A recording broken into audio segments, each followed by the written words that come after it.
एक हीरे का व्यापारी था और व्यापार के सिलसिले में अक्सर उसको दिल्ली से मुंबई आना पड़ता था और उस जमाने में 2 रात का सफर हुआ करता था। और एक बार एक चोर को भनक लग गई कि सेठ जी की हीरो की पोटलियां लेके जाते हैं। अब वो आके सामने बैठ गया। थोड़ी देर में सेठ जी भी भाग गए कि ये बंदा चोर है। इंट्यूशन तो हो गया उनको। अब इसको ये दोपहर को सो गया क्योंकि इसको रात्रि जागरण करना था। अब सेठ जी ने उसको देखते रहे और सेठ जी ने क्या किया, अपनी हीरो की पोटली ली और उसकी पोटली के अंदर डाल दी। अब ये रात को उठा वापिस।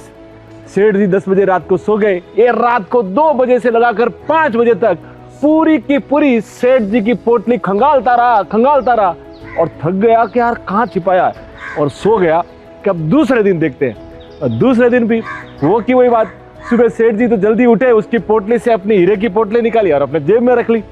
वही दोपहर को वापिस ये सो गया कि इसको रात को जागना। जैसे ही वो सोया, सेठ जी ने अपनी पोटली निकाल के उसकी पोटली के अंदर रख दी।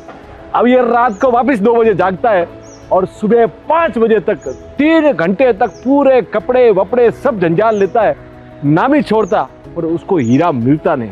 सुबह 8 बजे मुंबई सेंट्रल पे जब ट्रेन रुकती है ना, अब इससे रहा नहीं जाता है और जाके बोलता है कि सेठ जी, मैं नामी चोर हूं, पर मुझे एक बात बता दीजिए बापू कि यार आपने छिपाया कहाँ? अगर आप मुझे बता देंगे ना तो मेरा खानदान, मेरा बाप, हम लोग सब है ना छोड़ देंगे आप। तो वो सुनते रहे और उन्होंने मजाक से बोला कि मूर्ख, तूने ध्यान नहीं दिया।